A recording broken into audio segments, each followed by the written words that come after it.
మొన్న స్వామినారాయణ్ ఆలయం అంటే స్వామినారాయణ్ వాసన సంస్థ అంటారు, న్యూయార్క్, కాలిఫోర్నియా.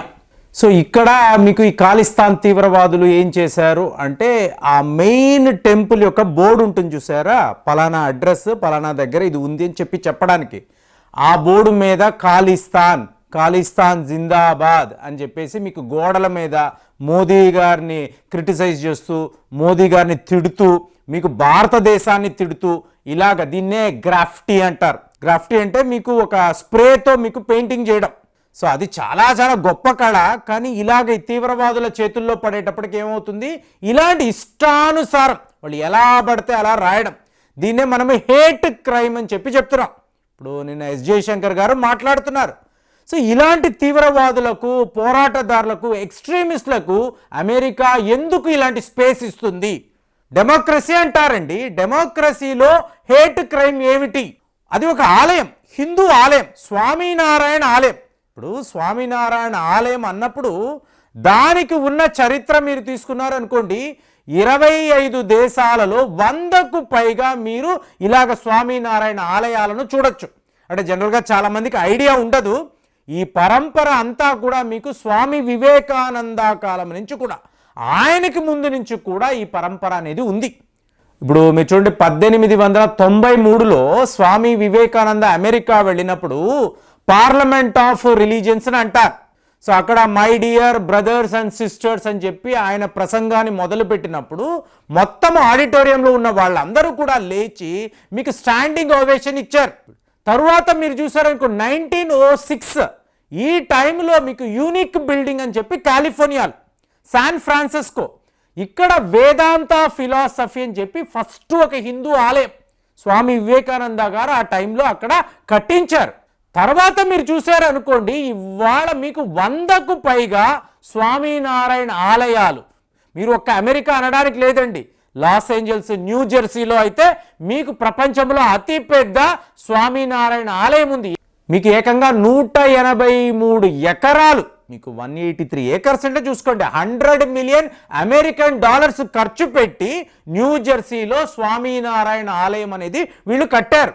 అంటే ఈ పరంపర ఎంత గొప్పది అంటే స్వయంగా స్వామినారాయణ అంటే మీకు ఘన్శ్యామ్ పాండే అనబడే ఉత్తరప్రదేశ్కి సంబంధించిన ఒక స్వామీజీ. సో ఈయనకి సడన్గా ఒక విజన్ వచ్చింది. ఈయన ఏంటంటే ఈ ధర్మ ప్రచారం, హిందూ మతం యొక్క గొప్పతనాన్ని ప్రపంచానికంతా చెప్పాలి అని ఉత్తరప్రదేశ్లో మొదలుపెట్టిన ప్రయాణం. ఈయన అష్టాంగ యోగాలో పెద్ద సిద్ధుడు. అలాగే ఈయనకి విపరీతమైన ఫాలోయింగ్. మీకు ఈయనని స్వయంగా కృష్ణుడి అవతారము, నారాయణుడి అవతారము, ఈయన పురుషోత్తముడుగా వీళ్ళు ఆ రోజుల్లో ఈయన భక్తులు చూశారు. తరువాత మీకు ఈయన ఫాలోయర్స్ చూసారంటే ముఖ్యంగా శాస్త్రీజీ మహారాజ్ అంటారు.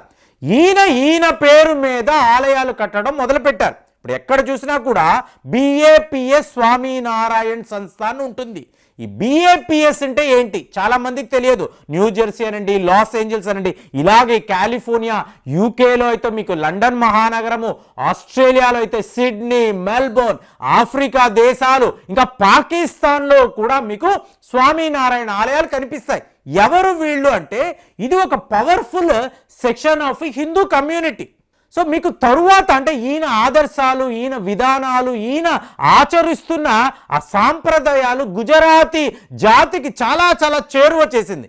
ఇవాళ ఇన్ని ఆలయాలను వీళ్ళు కట్టారంటే గుజరాత్కు సంబంధించిన వ్యాపారులు ప్రపంచ స్థాయిలో 25 దేశాలలో 100కు పైగా పెద్ద పెద్ద నిర్మాణాలండి, ఎకరాలు భూములు కొని అక్కడ వీళ్ళు స్వామినారాయణ ఆలయాలు అనేవి వీళ్ళు నిర్మిస్తున్నారు. అంటే భూచాసన్ వాసి అంటారు. అంటే అది ఒక ఊరు, అందులో నివసించిన వాడు భూచాసన్ వాసి. మీకు అక్షర పురుషోత్తం మీకు స్వామినారాయణ్ సంస్థాన్, ఇదే బిఏపిఎస్ అని అంటారు.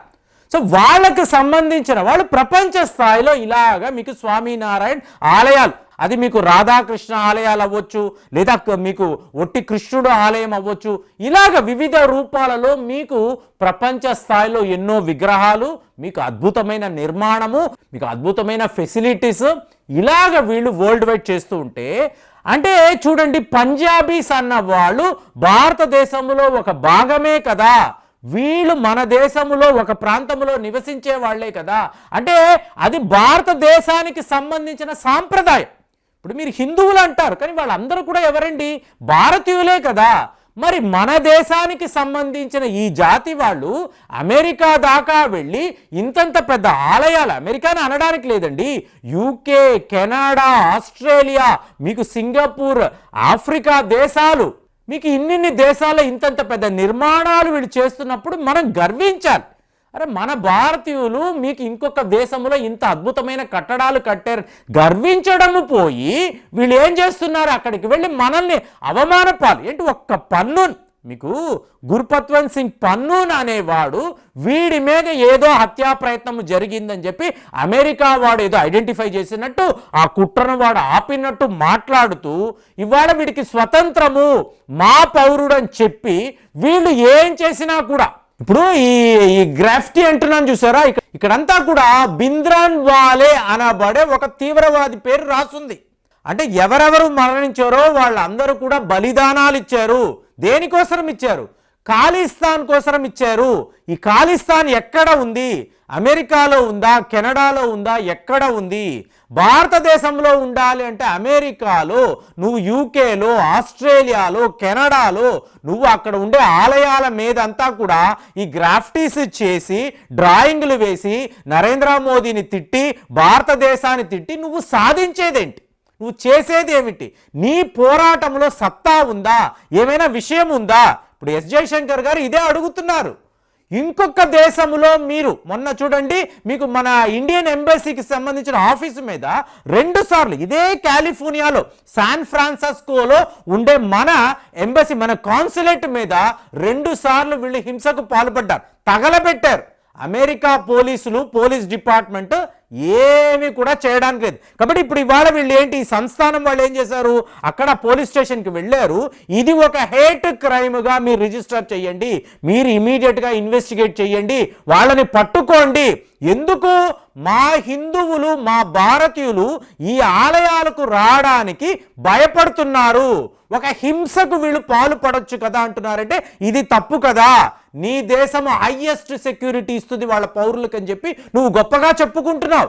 ఇక్కడ ఒక ఆలయంలో ఇలాంటి డ్రాయింగ్స్, ఒక దేశ ప్రధానిని తిడుతూ ఇలా గోడల మీద రాయడం ఏంటి?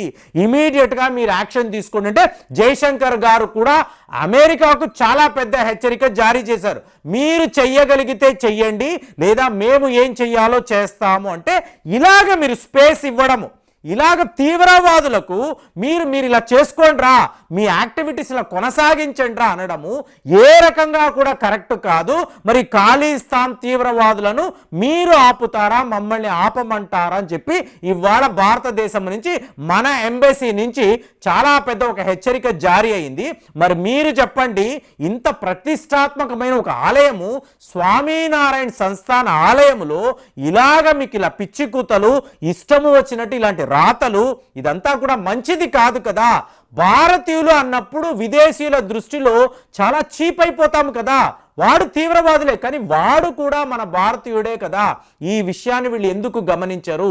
ఒక్కసారి మీరు ఆలోచించండి. ఈ సంఘటన మీద అమెరికాలో ఎంతోమంది మిత్రులు ఉంటారు, అసలు మీరు చెప్పండి, ఇలా చేయడం వల్ల మన దేశానికి మీకు ఇలాగా ఆ గౌరవ ప్రతిష్టలను వీళ్ళు దిగజార్చడము, దీన్ని మీరు ఎలా చూస్తున్నారు? కామెంట్స్లో రాయండి. మళ్ళీ వచ్చే వీడియోలో కలుద్దాం. జై హింద్.